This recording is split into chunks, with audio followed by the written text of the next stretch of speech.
بسم اللہ الرحمن الرحیم اللہم صلی علی سیدنا محمد وعلی آل سیدنا محمد وبارک وسلم۔ عزیز ساتھیو السلام علیکم۔ سیرت انفو میں آج ہم آپ کو ایک ایسے آدمی کا واقعہ پیش کرتے ہیں جنہوں نے 99 آدمیوں کا قتل کیا اور معافی کی تلاش میں نکلا۔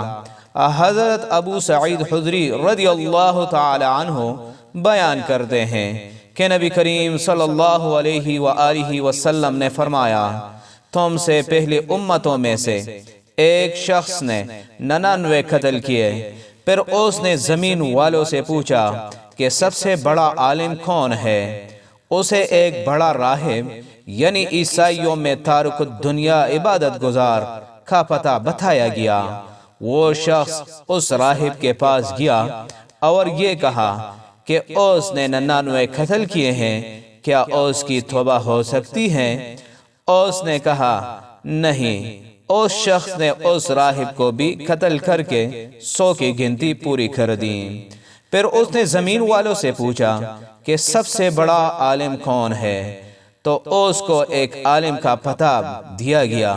اس شخص نے کہا کہ اس نے 100 قتل کیے ہیں، کیا اس کی توبہ ہو سکتی ہے؟ عالم نے کہا ہاں، توبہ کی قبولیت میں کیا چیز حائل ہو سکتی ہے؟ فلاں فلاں جگہ جاؤ، وہاں کچھ لوگ اللہ تعالیٰ کی عبادت کر رہے ہیں، تم ان کے ساتھ اللہ تعالیٰ کی عبادت کرو اور اپنی زمین کی طرف واپس نہ جاؤ، کیونکہ وہ بری جگہ ہے۔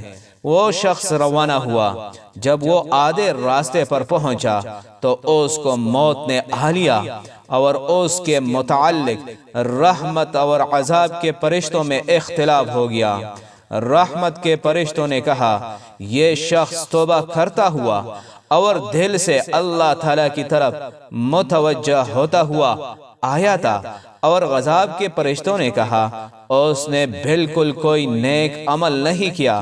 پھر ان کے پاس آدمی کی صورت میں ایک فرشتہ آیا۔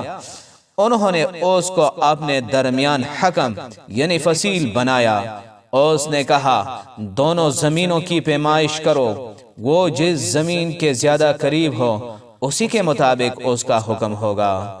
جب انہوں نے پیمائش کی تو وہ اس زمین کے زیادہ قریب تھا جہاں اس نے جانے کا ارادہ کیا تھا۔ پھر رحمت کے فرشتوں نے اس پر فیصلہ کر لیا۔ اور بخاری کی ایک روایت میں ہے، پس جس بستی کی طرف وہ جا رہا تھا اللہ تعالیٰ نے اسے نزدیک ہونے کا حکم دیا، اور جس بستی سے وہ آیا تھا اسے دور ہونے کا حکم دیا۔ پھر فرشتوں کو حکم دیا کہ اس کی جائے وفات سے دونوں بستیوں کا فاصلہ ماپ لو، تو اس بستی سے ایک بالش نزدیک نکلا، چنانچہ اس کی مغفرت کر دی گئی۔ عزیز ساتھیو، سیرت انفو میں آج کا ہمارا واقعہ اختتام کو پہنچا۔ اگلے ویڈیو میں ایک نئے واقعے کے ساتھ پھر حاضر ہوں گے۔ والسلام۔